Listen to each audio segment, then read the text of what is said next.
रमदान और ईद के बाद की सुबह आफरीन एक दर्दनाक एहसास के साथ उठी। उसने घड़ी देखा, 7:30 बज गए थे। उसका दिल डूब गया। फजर, उसने धीरे से कहा। सिर्फ कुछ दिन पहले ही रमदान में वो रोज़ सुबह होने से पहले ही उठ रही थी। तहज्जुद, कुरान, सहरी, सुकून, डिसिप्लिन, ये सब हो रहा था। कई सालों में पहली बार उसे अल्लाह के करीब महसूस हुआ इस रमदान में। लेकिन अब ईद के सिर्फ एक दिन बाद ही सब कुछ टूट गया। उसका अलार्म बज रहा था, उसे याद था, मगर उसने स्नूज़ कर दिया और अब उसकी फजर चली गई है। आफरीन इंडिया में रहती थी, जो 24 साल की एक टीचर थी, एजुकेटेड, सिंसियर और सच में एक मीनिंगफुल मुस्लिम लाइफ जीना चाहती थी। रमदान ने उसे बदल दिया था, लेकिन उसके दिल में एक खामोश डर आ गया। क्या पता मैं फिर से अपनी पुरानी वाली लाइफ में वापस चली जाऊं। और अब लग रहा था कि वो डर सच हो रहा था। वो बेड पर बैठी थी, आंखों में आंसू। या अल्लाह, रमदान में मैं उठ जाती थी, लेकिन रमदान के बाद क्यों नहीं उठ पाती नमाज के लिए। अगर आपने कभी ये दर्द महसूस किया है तो आप अकेली नहीं हैं। बहुत से मुस्लिम वुमेन के साथ ये होता है। रमदान डिसिप्लिन और एनर्जी देता है, लेकिन ईद के बाद जब लाइफ नॉर्मल हो जाती है तो धीरे धीरे फजर भी मिस होने लगती है। लेकिन इसकी एक वजह है, इस्लामिक भी और साइंटिफिक भी। लेकिन सॉल्यूशन समझने से पहले आफरीन के लिए चीज़ें और मुश्किल हो गईं। अगले कुछ दिन उसने सब कुछ ट्राई किया। 5 अलार्म्स लगाए, खुद से ढेर सारे प्रॉमिसेस किए, जल्दी सोना शुरू किया, मगर हर सुबह नमाज के लिए उठना बहुत हैवी लगता। उसका ब्रेन एक ही बात कहता था, बस 5 मिनट और सो लूँ, बस 5 मिनट। और वो 5 मिनट हमेशा फजर मिस होने पर ही ख़त्म होता था। एक शाम थक कर, फ्रस्ट्रेट होकर उसने अपनी आंटी से बात की, जो कि एक बहुत ही समझदार औरत थी, जिसने कभी फजर मिस नहीं की थी। उसकी आंटी ने आराम से उसकी सारी बातें सुनी, फिर एक बात कहा जिसने आफरीन की ज़िंदगी बदल दी। आफरीन, रमदान ने तुम्हें स्ट्रांग नहीं बनाया। रमदान ने सिर्फ तुम्हारे अंदर की स्ट्रेंथ दिखाई थी। तुम्हें मोटिवेशन नहीं चाहिए आफरीन, तुम्हें एक सिस्टम चाहिए। ये बात आफरीन के माइंड में रह गई, क्योंकि बिहेवियरल साइकोलॉजी की रिसर्च कहती है मोटिवेशन जल्दी ख़त्म हो जाता है, लेकिन एक सिस्टम हैबिट्स को ज़िंदा रखता है। और इस्लाम भी यही सिखाता है। नबी सल्लल्लाहु अलैहि वसल्लम ने फरमाया कि अल्लाह को सबसे ज़्यादा वो काम पसंद है जो आप कंसिस्टेंटली करते हैं, चाहे वो छोटे ही क्यों ना हो।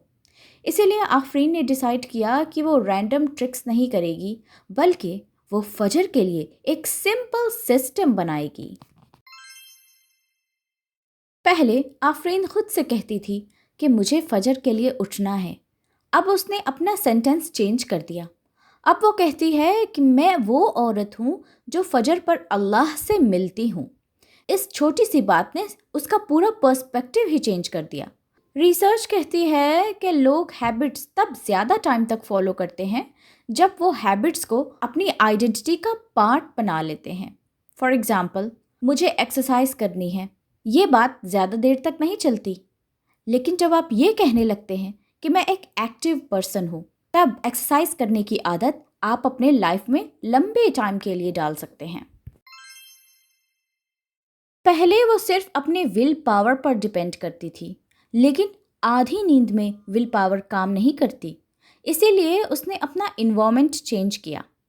उसने 3 छोटे चेंजेस किए। अलार्म रूम के दूसरे साइड पर रखा।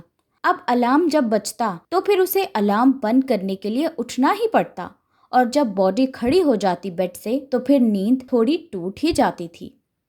अलार्म के पास पानी का ग्लास। अलार्म बंद करते ही वो पानी पीती थी। न्यूरोसाइंस के मुताबिक हाइड्रेशन ब्रेन को जल्दी अलर्ट करता है। सबसे बड़ा चेंज एक अनएक्सपेक्टेड सुबह थी। वो फिर ओवर स्लीप कर गई। पहली वाली आफरीन गिल्ट में डूब जाती थी। देखा, तुम फिर से फेल हो गई आफरीन। लेकिन इस बार उसे एक इम्पॉर्टेंट बात याद आई कि शैतान के 2 ट्रैप्स होते हैं। पहला, तुम्हें नमाज मिस करवा देना, और दूसरा, तुम्हें ये फील करवाना कि तुम नाउम्मीद हो जाओ। आफरीन ने उठते ही नमाज अदा की, قضا نماز اور پھر دعا کی۔ نہ سیلف ہیٹ کی، نہ ہی کوئٹنگ کی، اور نہ ہی اپنا پورا دن خراب کیا، کیونکہ اللہ کو وہ لوگ پسند ہیں جو بار بار واپس آتے ہیں۔ اور اس سوچ نے اس کی سب سے بڑی پرابلم سالو کر دی، جو کہ تھی ایموشنل تھکن۔ 3 مہینے بعد آفرین مشکل سے کبھی فجر مس کرتی تھی، اس لیے نہیں کہ وہ پرفیکٹ ہو گئی تھی، بلکہ اس لیے کہ اس نے 3 سمپل سسٹم بنا لیے تھے۔ پہلا، ایک آئیڈینٹی جو اس کی نیت کو اسٹرانگ کرتی تھی۔ دوسرا، ایک نائٹ روٹین جو اس کی سلیپ کی حفاظت کرتی تھی۔ اور تیسرا، ایک انوائرمنٹ جو اس کا ایکسکیوزز کو ختم کرتا تھا۔ دھیرے دھیرے فجر سٹرگل نہیں رہی، وہ سکون بھری میٹنگ بن گئی۔ ایک صبح جب آسمان دھیرے دھیرے نیلا ہو رہا تھا اور شہر ابھی بھی خاموش تھا، آفرین کو ایک خوبصورت بات سمجھ آئی۔ رمضان میں وہ اس لیے اٹھتی تھی کیونکہ سب اٹھ رہے ہوتے تھے، لیکن اب وہ اس لیے اٹھ رہی تھی کیونکہ اس کا دل اللہ سے ملنا چاہتا تھا۔ اب وہ دوسری عورتوں کو ایک پاورفل بات کہتی ہے کہ رمضان فنش لائن نہیں ہے، رمضان ایک ٹریننگ گراؤنڈ ہے۔